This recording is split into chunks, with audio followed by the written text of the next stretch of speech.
নমস্কাৰ এই কক্সাৰ এটা নতুন ভিডিঅলৈ মই জ্যোতি বাইদেউ তোমালোকক স্বাগতম জনাই আৰম্ভ কৰিব লাইছো আজিৰ আলোচ্য বিষয় পৃথিৱীৰ অভ্যন্তৰ ভাগৰ পাঠভিত্তিক অনুশীলনী প্ৰশ্নসমূহ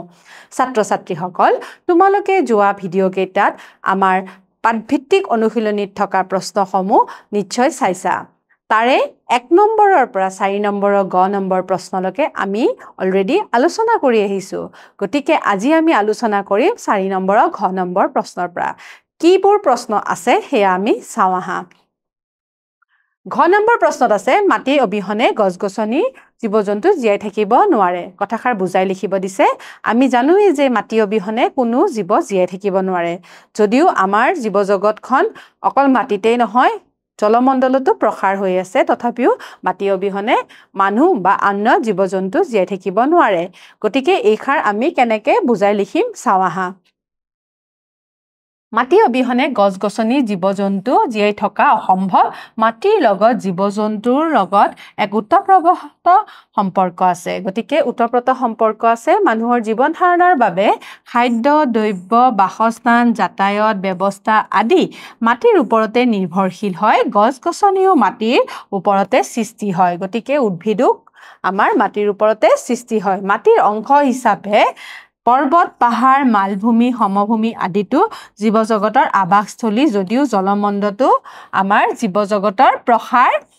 আছে মাটিত হিউমাছ থাকে গতিকে মাটিত থকা এনে জৈৱিক পদাৰ্থসমূহে উদ্ভিদক পুষ্টি যোগান ধৰে মাটিত থকা প্ৰাণীভাগে গছ-গছনিৰ বৰ্ধনত গুৰুত্বপূৰ্ণ ভূমিকা গ্ৰহণ কৰে গতিকে আমি কি বুজি পালো যে মাটি অবিহনে কোনো জীৱ-জন্তু জীয়াই থাকিব নোৱাৰে গতিকে মাটিত থকা হিউমাছৰ জৰিয়তে আমাৰ উদ্ভিদসমূহ বৰ্ধন হয় মাটিত থকা পানীৰ জৰিয়তে আমাৰ গছ-গছনি বৃদ্ধি হয় মানুহৰ তথা জীৱ-জন্তুৰ আবাসস্থলী হয় আমাৰ এই মাটি গতিকে মাটি অবিহনে জীৱ-জন্তুৰ লগতে উদ্ভিদও জীয়াই থকাটো অসম্ভৱ হৈ পৰিব গতিকে মাটি আমাৰ কাৰণে অপৰিহাৰ্য অংগ ঠিক আছে তাৰ পিছৰ 9 নম্বৰ প্ৰশ্নটো হৈছে মাটি গঠনত জলবায়ুৰ প্ৰভাৱ অপৰিহাৰ্য কথাষাৰ বুজাই লিখিব দিছে গতিকে মাটি গঠনত কি কৈছে জলবায়ুৰ গুৰুত্বপূৰ্ণ ভূমিকা আছে নে নাই হেয়া লিখিব দিছে চাওচোন আমি কেনেদৰে লিখিম মাটি গঠনত জলবায়ুৰ প্ৰভাৱ অপৰিহাৰ্য আমি জানো যে মাটি শিলৰ পৰাই সৃষ্টি হৈছে আনহাতে শিল সৃষ্টি হয় মণিকৰ পৰা মণিকবোৰো খুবেই কঠিন বাবে শিলবোৰো যথেষ্ট কঠিন হয় এই কঠিন শিলক মাটিত পৰিণত কৰা জলবায়ুৱে গুৰুত্বপূৰ্ণ ভূমিকা পালন কৰে আনহাতে শিলবিলাক সময়ৰ উত্তৰত শীত তাপ বতাহ ৰ'দ বৰষুণ আদি প্ৰাকৃতিক কাৰকৰ প্ৰভাৱত জহি খহি চূৰ্ণ বিচূৰ্ণ হয় গতিকে আমি কি কৈছিলো তোমালোকক আগতেই কোৱা হৈছিল যে শিলৰ পৰা মাটিৰ সৃষ্টি হয় কাৰণ শিলবিলাক কি হয় যেতিয়া কিছুমান ভৌতিক পৰিৱৰ্তন ঘটে তেতিয়াই শিলবিলাক চূৰ্ণ বিচূৰ্ণ হৈ পেলাই মানে একেবাৰে ভাঙি পৰে আৰু তেতিয়া কি হয় যেতিয়া জলবায়ুত আমাৰ নৈ বিল বা হিমবা বৰষুণে এই চূৰ্ণ বিচূৰ্ণ হোৱা শিলবিলাক ইহঁতে আমাৰ এটা ঠাইৰ পৰা আন ঠাইলৈ লৈ যায় লৈ গৈ পেলাই কি কৰে এটা ঠাইত জমা কৰে তেতিয়া কি হয় শিলৰ পৰা মাটিৰ সৃষ্টি হয় গতিকে শিলত যিবিলাক মণিক আছে সেই মণিকবিলাকো আমি মাটিত পাওঁ ঠিক আছে এনে জহি খহি যোৱা চূৰ্ণ বিচূৰ্ণ হোৱা কোনে কঢ়িয়াই লৈ যায় টুকুৰাবোৰ পুনৰ বতাহ নদী হিমবা আদিয়ে কাঢ়ি নি বিভিন্ন ঠাইত জমা কৰে এনেদৰে মাটিৰ সৃষ্টি হয় গতিকে এই শিলৰ পৰা মাটিৰ সৃষ্টি হোৱা প্ৰক্ৰিয়াটো তোমালোকে দেখাই পালা শিলবোৰৰ যিহেতু আমাৰ বিভিন্ন মণিকৰে সৃষ্টি আৰু সেই মণিকবিলাক বহুত কঠিন হয় এই কঠিন মণিকবিলাকৰ জৰিয়তে শিল সৃষ্টি হয় এই শিলবিলাক কেতিয়া ভাঙি পৰে যেতিয়া ভৌতিক পৰিৱৰ্তন হয় বা ধৰা কেতিয়াবা আমাৰ ৰাসায়নিক প্ৰক্ৰিয়াৰ ফলতো এই শিলবিলাক চূৰ্ণ বিচূৰ্ণ হৈ পৰে তেতিয়া কি কৰে আমাৰ এই জলবায়ুৰ যিবিলাক কাৰক আছে হয়নে বতাহ বৰষুণ হিমবা এইবিলাকে কি কৰে সেইবিলাক লৈ গৈ এটা ঠাইৰ পৰা আন ঠাইলৈ কঢ়িয়াই লৈ ফুৰে আৰু এই কঢ়িয়াই লৈ ফুৰি এটা ঠাইত জমা হয় তেতিয়া শিলৰ পৰা মাটিৰ সৃষ্টি হয় ঠিক আছে ভূত্বকত পোৱা শিল মণিক আৰু মাটিৰ মাজৰ সম্পৰ্ক বিচাৰ কৰা ইয়াতে কি কৈছে ভূত্বকত কি পাওঁ আমি জানো এই শিল পাওঁ মণিক পাওঁ হয়নে এই শিল মণিক আৰু মাটিৰ মাজৰ সম্পৰ্কটো বিচাৰ কৰিব দিছে ভূতকত পোৱা বিভিন্ন ধৰণৰ শিল মণিক আৰু মাটিৰ গুণাগুণে জীৱজগতৰ বিশেষভাৱে প্ৰভাৱিত কৰি আহিছে শিল মাটি আৰু মণিকে আদিয়ে ভূতকতে অৱস্থিত হয় গতিকে এই শিল মাটি মণিক বিলাক আমি ক'ত পাওঁ আমাৰ ভূতকতে পাওঁ হয়নে ভূতকৰ স্তৰটো সাধাৰণতে গ্ৰেনাইট জাতীয় শিলেৰে গঠিত হয় আনহাতে ভূতকৰ সমুদ্ৰতলীৰ অংশটো মূলতঃ বেল্ট জাতীয় শিলেৰে গঠিত হয় গতিকে আমি কি বুজিলো ভূতকৰ যিটো স্তৰ হয় সেইটো গ্ৰেনাইট শিলেৰে গঠিত হয় আকৌ যিটো সমুদ্ৰতলীৰ অংশ হয় সেইটো হৈছে বেল্ট জাতীয় শিলেৰে গঠিত এটা হৈছে গ্ৰেনাইট এটা হৈছে বেল্ট ঠিক আছে ভূতকত পোৱা শিলসমূহ মণিকৰ দ্বাৰা গঠিত হয় কিছুমান শিলত মণিক কেইবাবিধো থাকে আৰু আন কিছুমানত শিলত এবিধ বা দুবিধ মান মণিকহে থাকে শিলত থকা মণিকৰ বৈশিষ্ট্যৰ ওপৰত ভিত্তি কৰি শিলৰ আকাৰ আকৃতি ৰং কঠিনতা আদিৰ তাৰতম্য হয় গতিকে আমি যিবিলাক শিলৰ ৰূপ দেখিছো আকাৰ দেখিছো আকৃতি দেখিছো ৰং দেখিছো হেবিলা তাত থকা মণিক বিলাকৰ পৰাই সৃষ্টি হয় ঠিক আছে সকলো মণিকে শিল গঠন নকৰে কিছুমান মণিকেহে শিল গঠন কৰে শিল গঠনকাৰী মণিকসমূহে শিল গঠনত সহায় কৰে যিবিলাক মণিকে শিল গঠনকাৰী হয় হেবিলাকেহে শিল গঠন কৰে সকলো মণিকে কিন্তু শিল গঠন নকৰে ঠিক আছে ভূতকত পোৱা কোৱাৰ্টাছ সিলিকেট কাৰ্বনেট অক্সাইড আৰু ফ্লেটস্পাৰ আদি মণিকে শিল গঠন কৰে গতিকে শিল গঠন কৰা মণিক গেটা হৈছে এইগেটাহে কোৱাৰ্টাছ সিলিকেট কাৰ্বনেট অক্সাইড তাৰ পিছত ফেলস্পাৰ আদি মণিকেহে শিল গঠন কৰে ঠিক আছে ভূতকত পোৱা আবৃত মণিকসমূহে মাটিৰ পাতল তৰপ অথবা পলসুৱা মাটিৰ তলত থাকে আনহাতে ভূতকতো পোৱা মাটিও শিলৰ দ্বাৰাই গঠিত হয় গতিকে আমি জানিছোই যে ভূতকত পোৱা যিবিলাক মণিক আছে সেই মণিক বিলাক কি হৈছে মাটিৰ পাতল তৰপ বা পলসুৱা মাটিৰ লগতে থাকে আৰু এই মাটিবিলাকে শিলৰ পৰা সৃষ্টি হয় প্ৰাকৃতিক কাৰকৰ প্ৰভাৱত শিল চূৰ্ণ বিচূৰ্ণ হৈ মাটিত পৰিণত হয় বুলি তোমালোকে জানিছাই গতিকে শিলৰ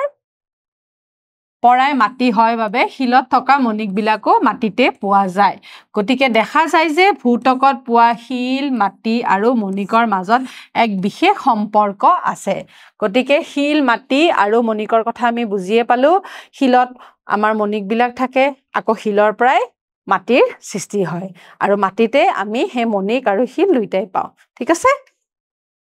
এতিয়া তলৰ তালিকাত থকা বিভিন্ন ধৰণৰ শিলৰ নাম আছে এই শিলবিলাক আমি আগ্নেয় শিল হয় নে গেদীয় শিল হয় নে ৰূপান্তৰিত শিল হয় হেগেটা আমি লিখিম ঠিক আছে ইয়াতে কি আছে সোৱা মাৰ্বল স্লেট বালিশিল গ্ৰেনাইট কয়লা চুনশিল চকমাটি নিজ কংগ্লোমাৰেট ঠিক আছে বোকাশিল সিস কাৰ্বটাইজাইট বেসল্ট এন্ড গ্ৰিব ঠিক আছে এগেটা আমি কোনগেটা কোনটো ভাগত পৰে হেয়া আমি ভালদৰে লিখিম গতিকে আগ্নেয় শিল বুলি ক'লে আমি কোনগেটা কম বেসল্ট গ্ৰিব আৰু গ্ৰেনাইট ঠিক আছে এগেটা হৈছে তোমাৰ আগ্নেয় শিলৰ উদাহৰণ গেদীয় শিল বুলি ক'লে আমি বুজিম বালিশিল কয়লা চুনশিল চকমাটি কংগ্লোমাৰেট আৰু বোকাশিল ঠিক আছে এইগেটা হৈছে গেদীয় শিল হ'ব আৰু বাকি থকা গেটা হৈছে ৰূপান্তৰিত শিল মাৰ্বল স্লেট নিজ সিস আৰু কোৱাৰ্টাজাইট এইগেটা হৈছে আমাৰ আগ্নেয় আৰু গেদীয় শিলৰ ৰূপান্তৰিত শিল গতিকে ৰূপান্তৰিত ভাৰ্জনটো আমি কি বুলি কম মাৰ্বল স্লেট নিজ সিস আৰু কোৱাৰ্টাজাইট এইগেটা আমি আগ্নেয় আৰু গেদীয় শিলৰ পৰা ৰূপান্তৰ কৰাৰ পিছত আমি এইগেটা শিল পাওঁ ঠিক আছে গতিকে তালিকাখন তোমালোকে বুজিয়ে পাইছা এই তালিকাখন তোমালোকে ধুনীয়াকৈ লিখি লবা এইগেটা শিল কোনগেটা শিলৰ ওপৰত হয় আগ্নেয় শিল হয় নে গেদীয় শিল হয় নে ৰূপান্তৰিত শিল ভালদৰে টুকি লবা ঠিক আছে এতিয়া আমি মাটিৰ লগত উদ্ভিদ আৰু প্ৰাণী জগতৰ সম্বন্ধ কি হেয়া আলোচনা কৰিম ঠিক আছে মাটিৰ লগত প্ৰাণী জগতৰ সম্বন্ধ ওতপ্ৰোতভাৱে জড়িত হৈ আছে মাটি নহলে আমাৰ জীৱজগত জীয়াই থাকিব জানো নাথাকে হয়নে আবাসস্থলী হয় গতিকে কি লিখিছে চাও হাসন মাটিৰ লগত জীৱজগতৰ এক ওতপ্ৰোত সম্পৰ্ক আছে মাটি অবিহনে উদ্ভিদ আৰু পানী বৰ্তি থকা সম্ভৱ নহয় গতিকে মাটি অবিহনে কোনো উদ্ভিদ আৰু প্ৰাণী জীয়াই থকাটো সম্ভৱ নহয় সকলো প্ৰকাৰৰ প্ৰাণী আৰু উদ্ভিদৰ আবাসস্থলী হল মাটি আমাৰ জীৱন যাত্ৰা আচাৰ ব্যৱহাৰ খেতি বাতি অনুষ্ঠান প্ৰতিষ্ঠান যাতায়ত উদ্যোগ আদি সকলোবোৰ মাটিৰ ওপৰতে নিৰ্ভৰশীল হয় মাটিৰ অংশ হিচাপে পৰ্বত পাহাৰ মালভূমি সমভূমি আদিত জীৱজগতৰ আবাসস্থলী যদিও জলমণ্ডলতো জীৱজগতৰ প্ৰসাৰতা আছে আমি জানোৱে যে জলমণ্ডলত বেলেগ বেলেগ জীৱজগতৰ বস্তু আছে তথাপিও আমাৰ বেছিভাগ জীৱজগতৰ বন্যপ্ৰাণী বা মানুহ আমি মাটিকে নিজৰ আবাসস্থলী বুলি কৰি লওঁ তাৰ উপৰিও ইয়াতে আমাৰ বিভিন্ন ধৰণৰ উদ্ভিদ কৃষি এইবিলাক কৰা হয় অনুষ্ঠান প্ৰতিষ্ঠান বহুত আছে গতিকে মাটি অবিহনে জীয়াই থাকিব নোৱাৰো মাটিত থকা হিউমাছে কি কৰে এই জৈৱিক উপাদানে উদ্ভিদক পুষ্টিৰ যোগান ধৰে ঠিক আছে আনহাতে মানৱ সভ্যতা মাটিৰ ওপৰত গঢ়ি উঠিছে তেনেকে মৰু প্ৰধান আৰু শীত প্ৰধান অঞ্চলতো কম বেছি পৰিমাণে জীৱজগত বিদ্যমান হৈ আছে গতিকে আমি কি বুজিলো আমাৰ মৰু প্ৰধান আৰু শীত প্ৰধান ঠাইতো যত মাটি আছে তাতেও কি আছে জীৱজগত বৰ্তি আছে গতিকে মানৱ সভ্যতা আমাৰ মাটি অবিহনে থাকিব নোৱাৰে কাৰণ মাটিয়ে হৈছে মানুহৰ আবাসস্থলী তাৰ পৰাই মানুহে নিজৰ খোৱা খাদ্য পায় গতিকে মাটি অবিহনে আমাৰ প্ৰাণী জগতৰ লগতে কোনো মানুহ জীয়াই থাকিব নোৱাৰে ঠিক আছে যদিহে পৃথিৱীৰ উপৰিভাগৰ পৰা সাৰুৱা মাটি নোহোৱা হৈ যায় তেতিয়া কি হ'ব গতিকে সাৰুৱা মাটি যদি নোহোৱা হৈ যায় তেতিয়া কি হ'ব জানানে সাৰুৱা মাটি নোহোৱা হৈ গলে বিশেষকৈ উদ্ভিদৰ কাৰণে সাৰুৱা মাটি প্ৰয়োজন হয় সাৰুৱা মাটিত শস্যৰ উৎপাদন ভাল হয় সাৰুৱা মাটিতহে উদ্ভিদৰ প্ৰয়োজনীয় দ্ৰব্যসমূহ থাকে সাৰুৱা মাটি নোহোৱা হলে গছ গছনি জীয়াই থকা অসম্ভৱ হ'ব তোমালোকে জানাই যে সাৰুৱা মাটিয়েহে আমাক খাদ্য বস্তু বেছিকৈ উৎপাদন কৰিব পাৰে গতিকে যদি কৃষি কাৰ্যৰ কাৰণে সাৰুৱা মাটি নাথাকে তেতিয়া আমাৰ সেই খাদ্য বস্তু নহব গতিকে খাদ্য বস্তু নোহোৱাৰ ফলত কি হ'ব মানুহৰ দুৰ্ভিক্ষই দেখা দিব গতিকে খাদ্যৰ অভাৱত কি হ'ব সাৰুৱা মাটি কৃষি কাৰ্যৰ বাবে উপযোগী বুলি কৈছোৱে ফলত মানুহে খাদ্য সামগ্ৰীৰ অভাৱত পৰিব দুৰ্ভিক্ষই দেখা দিব পাৰিব সাৰুৱা মাটি নোহোৱা হলে গছ গছনি মৰি যাব পাৰে গছ গছনি বা শস্য আদি অবিহনে তৃণভোজী প্ৰাণী বৰ্তি থাকিব নোৱাৰে গতিকে আকৌ সেয়েহে তৃণভোজী প্ৰাণী ভক্ষণ কৰি জীয়াই থকা অন্য জীৱৰো দুৰ্দশা হ'ব গতিকে আমি জানোৱে যে আমাৰ পৰিস্থিতি তন্ত্ৰৰ কথা তোমালোকে গমেই পোৱা যদি আমাৰ ঘাঁহ বা অন্য তৃণভোজী প্ৰাণীয়ে খোৱা খাদ্য বস্তু নাথাকে তেনেহলে কি হ'ব তৃণভোজী প্ৰাণীবিলাক মৰি যাব আৰু তৃণভোজী প্ৰাণী নাথাকিলে যিবিলাকে মাংসভোজী হয় সেইবিলাকো জীয়াই নাথাকিব গতিকে সাৰুৱা মাটি নথকাৰ লগে লগে আমাৰ যিবিলাক খাদ্য বস্তু উৎপাদন হয় সেয়া নহ'ব তাৰ ফলত আমাৰ যিবিলাক তৃণভোজী প্ৰাণী আছে সিহঁতে খাদ্য বস্তু নাপাব তাৰ লগতে আমি মানুহবিলাকেও নাপাম দুৰ্ভিক্ষই দেখা দিব তাৰোপৰি সেই মাংসভোজী যিবিলাক প্ৰাণী আছে সিহঁতে তৃণভোজী প্ৰাণী নাপাব গতিকে আমাৰ যিটো পৰিস্থিতি তন্ত্ৰ আছে সেইটো শেষ হৈ পৰিব গতিকে দেখা যায় যে সাৰুৱা মাটিৰ অভাৱত জীৱজগতৰ এক বিৰূপ প্ৰভাৱ পেলাব গতিকে সাৰুৱা মাটিৰ অবিহনে আমাৰ জীৱজগত বৰ্তি থাকিব নোৱাৰে পৰিস্থিতি তন্ত্ৰৰ ওপৰত বহুত বেয়া প্ৰভাৱ পৰিব গতিকে এই সাৰুৱা মাটিৰ অবিহনে আমাৰ প্ৰাণী জগত লগতে উদ্ভিদ জগতৰো বহুত অসুবিধা হৈ পৰিব গতিকে ছাত্ৰ ছাত্ৰীসকল আজি আমি আমাৰ গোটেই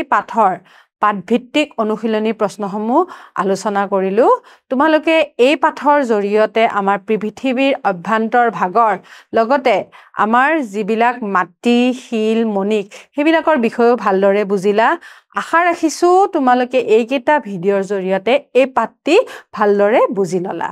অহা ক্লাছত আমি নতুন এটা পাঠ লৈ তোমালোকৰ মাজলৈ আহিম তেতিয়ালৈকে ধন্যবাদ